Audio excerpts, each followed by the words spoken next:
Alrighty, hi everyone, and thank you for visiting my first garden. Today I want to plant 5 calla lilies that I purchased from Lowe's on their sale rack. Every now and then, I'm not sure their formula and when they actually add them to the sale rack, but I had been seeing these for a few weeks. I just wasn't really ready to spend the, let's see, I think they're $7 each plant originally, and that was a little bit more than I wanted since I wanted at least 5 of them. So I saw them and actually purchased 5 of them, and they are blooming perfectly. I think it's just that Lowe's has so much stock they can't actually keep all the plants alive for the full duration until they get sold. So I got 5 of them. They're here behind me. I'm gonna find a spot here in the back garden. I think I already found the spot. It's right here where this Russian sage is. It does not get enough sun here. It's about 3 to 5 hours of sunlight here, and this needs full sun. But for the tags on the calla lilies, it says morning sun, full morning sun, which is 3 to 6 hours. So it will do great here and be a better use of the space that I have. So let's go ahead and begin.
Just when I thought everything would go smoothly for opening up this area, we did run into that root that you just saw. It didn't look like it was too deep, and it didn't look too thick either, so I think the loppers that we usually use for roots like this will work perfectly. I do try to clear the soil from the root area, because when you cut sand, it could always sort of dull your blade, so you want to make sure you take care of that and clear the available space that you see around where you're trying to cut when it comes to digging and clipping in dirt. So we're going to cut that now that the area is open, because it could continue to grow and it could also retain moisture as well, so we don't want that to happen while we're waiting. While we plant these calla lilies, we expect them to get the full space and the full water they need. In the few months that I have been gardening, I've determined that for at least the area that I'm in, the soil that I have, the water conditions that we get, I really have found a benefit of adding bone meal. Just sprinkling a few tablespoons or so. I usually just tip the bag over. Adding bone meal to any plant, whether it's spring, fall, winter, it's going to be really helpful.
I did leave quite a bit of space between the edge of the lilies and the edge of the garden. That's because over time these calla lilies can grow and the root balls themselves can be divided, so you get more plants that way.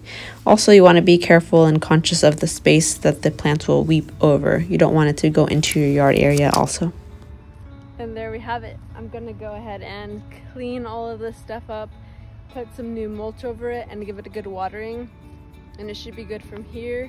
I was hoping to get it done here before it started to get cold to help the roots actually get a little more protection in the ground versus in the container alone.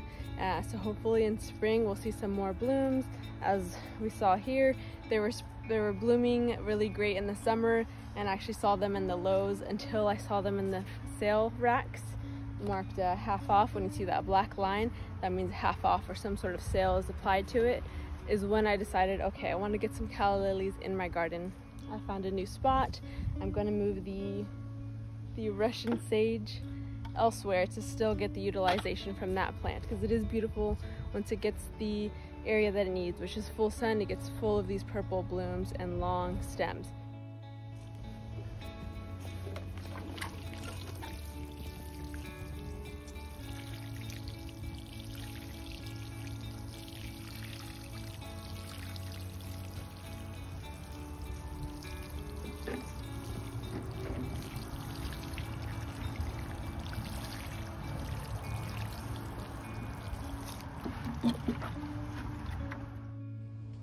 So I want to say thank you for watching, and you're always welcome here at My First Garden.